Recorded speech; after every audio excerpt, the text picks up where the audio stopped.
Hi, this is Sable Schultz, she, her pronouns, Director of the Transgender Programs at the Center on Colfax, and I'm here today with our historian, David Duffield, to do our first story in the Queer Stories from the African Diaspora. David, what's our first story today? Our first story is going to talk about the history of queer people going back to ancient Egypt to establish queer names and places on the continent, which is a big and vast and diverse continent, um, through ancient history. And while we're only going to touch on a few of those cases today, um, the point is that every single civilization throughout the world has recognized queer people in some form or another, has a name, has a gender role, has a societal place. And it's not until quite recently, until literally the last 100 or 50 years in some cases, that LGBTQ people have come under the scrutiny of the state, but more specifically under cultural scrutiny, oftentimes brought on specifically in the case of Africa by religious motivations, specifically those from Christianity. So we must begin back in ancient Egypt. We have to imagine the continent as populated in three core areas. The Ethiopian states on the east, buttressed by the Nubian kingdoms to the west and the Egyptian kingdoms to the north. The Bantu-speaking peoples of Central and South Africa, which emigrated around 2,500 years ago out of the bushlands of Central Africa, because as climate changed, the Sahel and the Saharas began to expand, driving people out of the lakes in specifically around the plains of Chad. So where today you see the West African imperial system, that is the ancient heartland of many of the sub-Saharan African-speaking peoples that we know today, oftentimes of people we would identify as African American. Though the deep roots of Europe are rooted in, anthropologically speaking, in migrations from, say, Turkey, the roots of modern African identities really come from those three core areas. When we begin looking at queer people in ancient Egypt, we have to first look to one of the most established, if not the most ancient civilization on Earth, that is ancient Egypt. In ancient Egypt, there are many references in Egyptian pantheon cultures talking about homosexuality between the gods, as there are in almost every pantheon across the face of the earth. In one particular case, there was the example of two Egyptian high priests found in the Mastaba tomb in 2350 BCE. These were two priests who were contemporaries of the Great Pyramid at Giza. There are notes on the Siwa Oasis. There are notes in this tomb that they embraced each other. They each had kids, and the depictions in the Mastaba tomb note that they may have had same-sex relations, but specifically that they were close. And according to historians of ancient Egypt, this shows that they had a deep social bond. Although this is controversial because people at the same time think that they may have been twins instead of simply male lovers. But their names were Nyank Kum and Numhotep, the highest officials in the court of Pharaoh Nusere around 2350 BCE. Despite these other references, there are references to transness in Egyptian history as well. Folks may or may not be familiar that the ancient pharaoh Hatshepsut was also a woman who gendered male in public presentations to take on the role of her predecessor. And so there are multiple examples of this sort of cross-dressing in Egyptian culture that go back thousands of years, in which leaders assumed masculine roles or sometimes feminine roles in order to present themselves in a respectable public light. There are notes going all the way up to the 20th century and the 19th century of the different oases in the Egyptian desert, talking about them being resorts for same-sex desires, particularly the Siwa Oasis in the 19th and 20th century as a sort of gay mecca where men would go to have sex with other men far away and removed from contemporary culture. Even through the Mamluk Empire, roundabout in the Middle Ages through the 18th and 19th centuries, you see same-sex desires amongst this militaristic masculine culture. And there are multiple representations in the courts of the different emirs and the different pashas and the different sultans of the Mamluk and the Umayyad empires in the Muslim Middle East as well. However, beyond the geographic framework of this particular talk, in pre-colonial Africa, anthropologists identified cross-dressing in the Tutsi and Hutu people, a so-called Iki-Hindu, amongst the Mugawe or the Kikuyu people of Kenya. They were called the Mugawe, and in similar roles amongst the Mashoga people near Tanzania.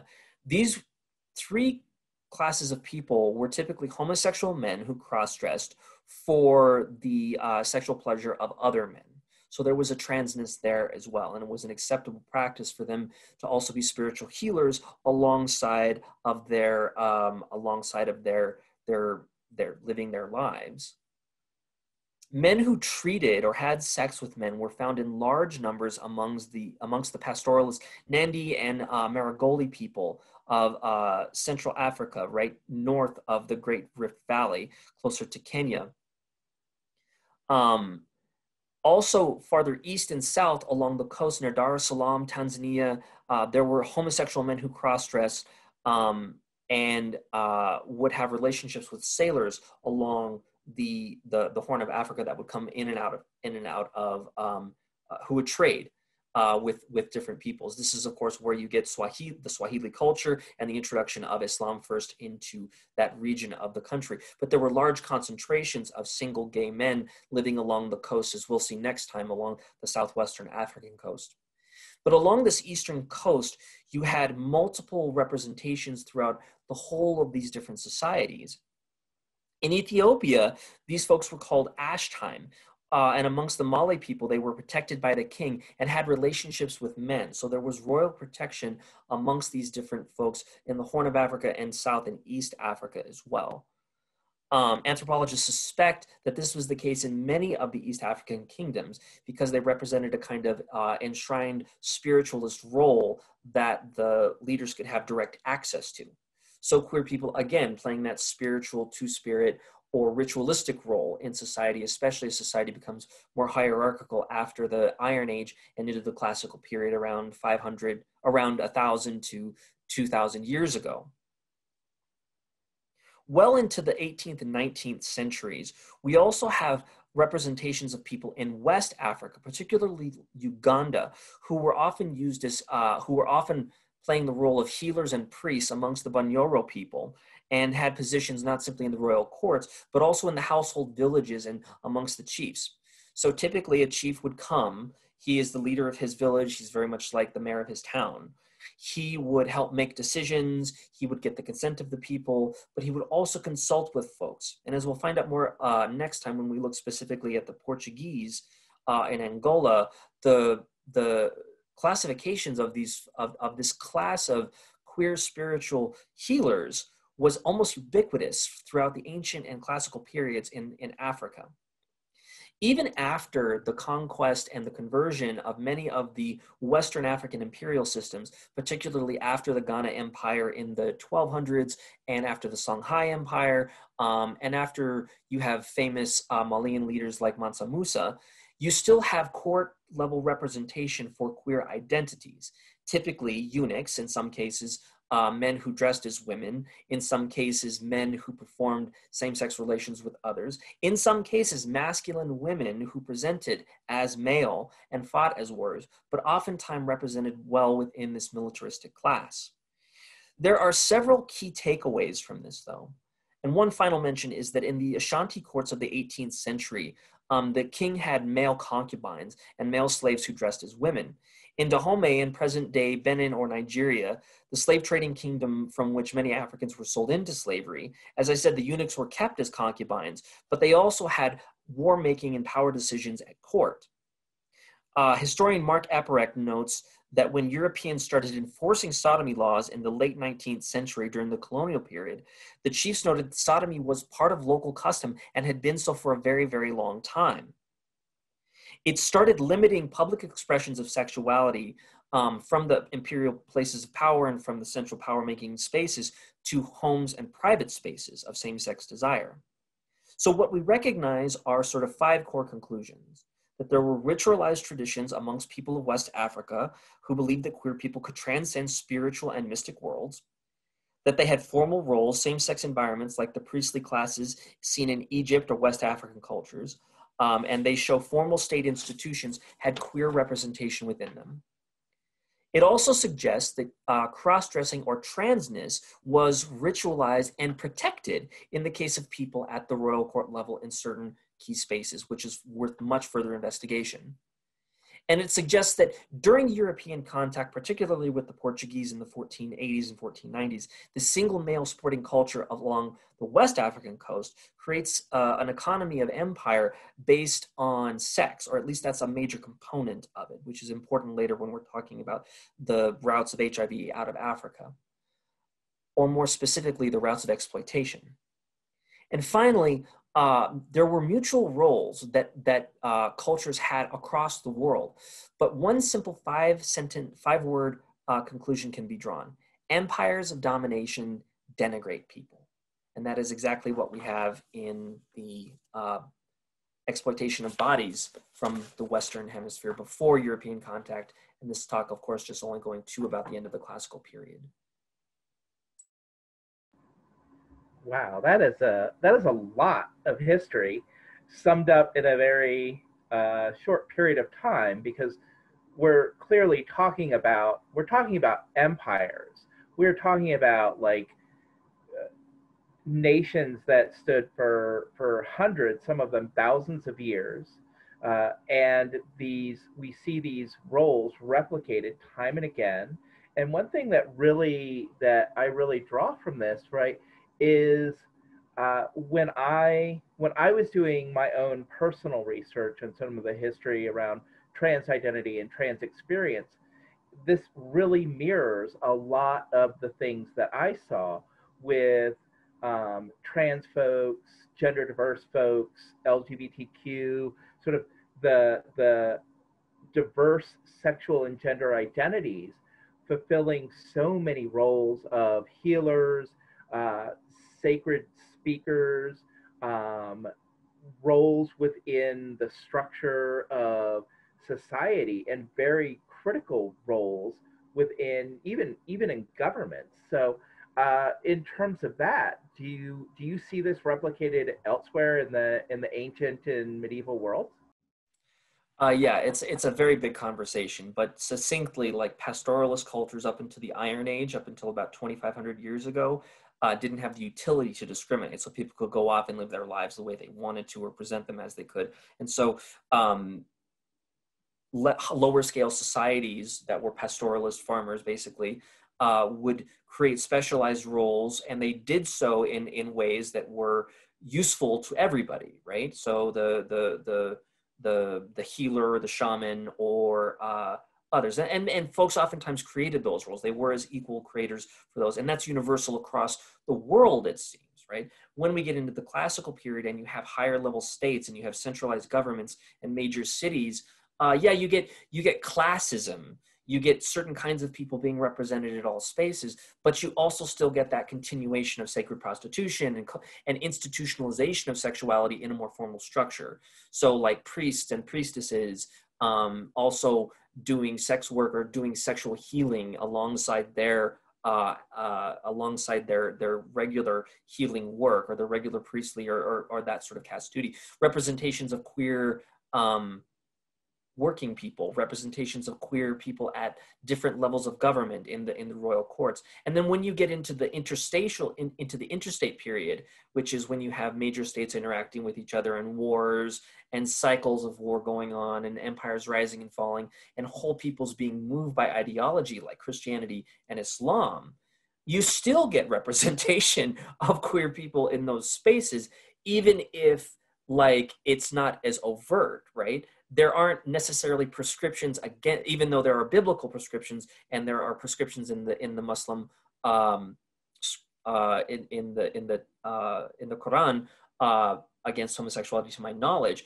You still get queer representation and protection and trans protection at like the court level, right? There are still like trans people, as we would say, being represented as like warriors and priests, and still having to say well into the 19th century. And there's a case of a king in Uganda that we'll get to at the end, who was openly gay, right, and tried to force, according to the legend, the history in the 1870s or something, tried to force Christian people to convert to Islam and had them murdered.